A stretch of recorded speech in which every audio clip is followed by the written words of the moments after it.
hanging out in Brewerton on a rainy Friday afternoon, getting you ready for a big event that's taking place this weekend. I've talked to a lot of you lately, and some of you are still missing a few things and maybe thinking about maybe updating some of your safety equipment. This is Bad Brad from Velocity is here with me now. We are in the Jeremy Corcoran building, the actual showroom out front for Velocita. Absolutely. Right here on Route 11, just north of the track in Brewerton. What are you doing in town, man, and what are we doing with all this stuff? You know, this is actually our third annual open house. We started up here in 2020, and this is kind of our deal, man. A lot of guys weren't able to make it out to Syracuse. You know, there was some weather. Some of our friends from Canada couldn't make it. Some of our friends over in Massachusetts, Connecticut area couldn't make it. So we were like, you know what? Let's throw a open house deal, man, bring a bunch of stuff. So we have our national trade show booth here, Doug. We've got a couple hundred suits, couple hundred helmets. I got head and neck restraints, gloves, shoes. We got tons of stuff here. Wow. So any special deals that are going on this weekend? Yes, and here's the thing. This is going to be those ones. I'm going to show you the room, by the way, while Brad's talking. Here's one we're going to make them mad on. I'm not willing to tell you any of the deals except for on head and neck restraints. If they buy a head and neck restraint, they're going to get a free pair of gloves. That's $169 value. I will say this. The deals are going to be extremely good. This is an open house. Obviously, it's not a trade show, so I don't have to pay a trade show vendor spot. I don't have a lot of travel expense because we do have a full-time showroom here, and we have New York staff. So we're taking all of the money that we have to spend for that, and we're putting it back into the product and the deals to make it a much better deal for everybody here, Doug. Okay, I see some of these things are embroidered and everything. Can we order a custom suit? And how long would it be the turnaround on something We like will, absolutely. We're going to have two tailors here measuring all day tomorrow. I'll be one of them. Michelle Corsi will be the other one. Right now, current turnaround time, if your artwork was approved, was about 6 to 8 weeks. So we're actually right on time. Everything is going pretty well on that. I've got a lot of stock stuff here right now, so that if they need vanity sizing, we've got extra small through 4 extra large in regular, tall, and short sizes. I've got a bunch of color combinations. I've got dirt car legal stuff too. 2-layer gloves, 2-layer shoes. We've got it all right here, man. Very good. So it sounds like quite the deal. So can most people wear a suit off the rack? So we're the only manufacturer that uses domestic patterns. And basically what that means is we actually measured how American drivers actually wear suits and how they fit. Everything else is the Chinese patterns. Most of the big box brands that you've seen and known for years just bought some Chinese patterns. We didn't do that. We actually went back and looked at years of statistical data to make sure that we made suits that fit. So like the most common size in America is a large short. What does a large short fit? 5'9", 185 pounds. It's Okay. 99% of the race car drivers that we know. So it works great. Okay. And for somebody a little bit bigger like me, who's 6'1", 6'1", just say 6'1", 250 pounds. My double we'll go with 250, My sure. double X is flawless. I've got suits in stock up to 4X. It's going to fit about a 330-pound race car driver up to 6'3". Now, I remember I tried one on at first. Yeah, absolutely. And it was too tight in the shoulders, and you said something about the torso. There's 2 different ways of doing that. That's why we do longs and shorts. The long is going to give a longer torso, longer legs, longer arms.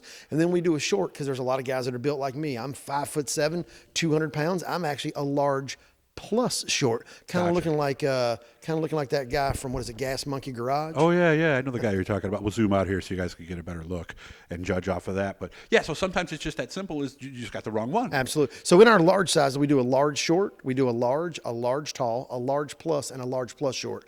That allows me to get every driver from 165 to 200 pounds, anywhere from 5.5 feet tall all the way up to 6.5 feet tall, all in my large range. Only manufacturer that's ever done anything like that. We do the same thing in medium as well, and in extra large. Yeah, because some people were just, your legs are a little Everybody's longer, built your different. torso's a little taller. Absolutely. Everybody's a little bit different. I was talking to a friend of mine the other day. He had an older helmet. What is the Snell rating now? Is 2010s still okay, or do we have to have at least a 15 now? I think Dirt Car, this year went to 2015. Don't hold me to that, but I think they've gone to 2015. There's been a lot of improvements between 10 and 15 and 15 and 20. So the next certification is going to come out in 2025. We're about 2 years away from that. As far as helmets go too, we actually have, I think I counted today, we have 231 helmets in the building this weekend. They're all the newest, latest, greatest certification. We actually had several cases of helmets sent up from North Carolina that are actually here in the showroom as well. So some of the freshest inventory in America. And a lot of these guys are looking for some of these carbon fibers and these crazy graphics. They're not finding them. It's because I bought them all. They're here. So come get them. Yeah, okay. Absolutely. What time on Saturday? And are we doing Sunday too? It's going to be 9 to 4, and it is not open to the general public on Sunday. We did make a few appointments with a few guys that couldn't make it because they had to work on Saturday. We actually have a handful of people that have already come today. We have some more appointments later today for folks that have scheduled ahead, but it's open to the general public 9 to 4. Anybody can come. We're going to have fun. We're going to have food. We're going to have refreshments. Of course, you can hang out with Bad Brad. You can hang out with Michelle. We're going to have everything you need right here. Get you fitted up and get you ready to go for the season, Doug. Racing starts in a couple weeks, guys. Don't wait. Now, what if somebody is sitting here going, man, I'm working Saturday. I'd like to set up an appointment on Sunday. Is it too late to do that? Right now we are full. I think we have so 18 already on Sunday, and unfortunately, I have to be back to North Carolina for a promotional deal on Monday. Stick around all week. If it wasn't for that, actually, so I will say we actually are planning a summer stint up here. We're going to be in the New York and Pennsylvania area for a full week of racing. That's going to be going down, I think, in July. So we will be up here and catch you guys in the summer as well. Okay. Well, do you know the address here by any chance? Yes, I do. It's going to be 114 US Route 11, Central Square, New York. So if you guys know Jeremy, the guy that builds all the bodies, he's the guy who puts on both of the Syracuse trade shows. It's actually his shop. Literally, if you turned out of Brewerton's driveway, it's 7 driveways to ours. We're going to have some big red feather flags out there tomorrow that say Velocita, just like my trade show booth. You can't miss it. There's plenty of parking here, easy in, easy out. It's going to rain tomorrow, guys. It's too wet. You can't go play golf. Get your butt over here to 114 Route US 11, Central Square. We're going to be here. Bad Brad will take care of you. Good to see you again, Brad, and good luck with everything. Okay, hope you have a great day. Thanks for coming over and catching up with us, Doug. Always good to see you. I might swing by tomorrow, too, for a little bit and see who's here. So we'll be playing that by ear, but always good to see you, man. Thanks for coming back. Hey, thanks, Doug.